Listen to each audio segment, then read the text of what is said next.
Well, I'm certainly delighted and honored to be here to celebrate the amazing accomplishments of Gary Gallagher. Now, as a dean at Penn State, I'd like to have you believe that Penn State made Gary what he is when we sent him off to the University of Virginia. But of course, when I arrived at Penn State, I was impressed by Gary right from the beginning. He happened to be head of the Department of History back then, and a very good head. But what struck me the most about Gary was his passion for teaching, anywhere, anytime, and any student. At Penn State, Gary was a fantastic classroom teacher in classes on the Civil War at all levels, from freshman to graduate seminars. Students loved him, and his classes had the reputation, as my predecessor just said, of being rigorous as well as enjoyable.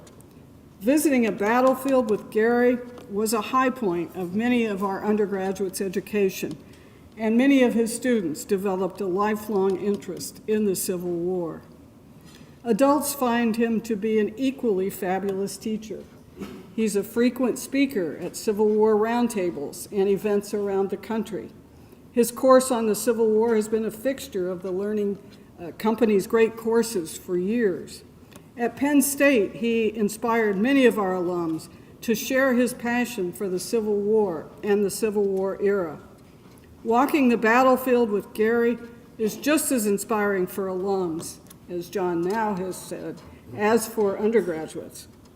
Through it, he not only makes battles come alive, but his students, adult or traditional, learn so much about the politics of the era, the causes for which each side fought, and leadership and decision-making under fire.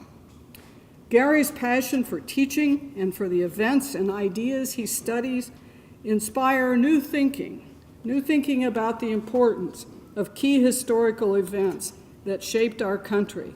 In this case, the struggles for freedom that began before 1776 and continue today, and the cause and concept of union. The inspiration that Gary generates led to the development of a center on the Civil War era at Penn State, a center that Gary initiated, and that with the leadership of Bill Blair, one of Gary's PhD students, has since developed into one of the premier centers of its kind nationally. Now, of course, not everything on the battlefield tours worked smoothly. As we were standing at Little Round Top at Gettysburg one time, Gary, the professional historian, insisted on telling one of our group, who has a PhD in meteorology, that of course it wasn't going to rain during our time there. But just a few minutes later, we were all scrambling for cover on Little Round Top as the skies let loose. And then there was the other occasion when Gary, the historian, assured the group that of course those cattle whose field we had gone into were not going to pay any attention to us. A few minutes later, he assured us again that the reason the cattle were walking toward us had nothing to do with us. And yet, a few minutes later, we were running as fast as 50, 60, and 70-year-old legs could carry us to get away from, if not a charging herd, at least a threatening one.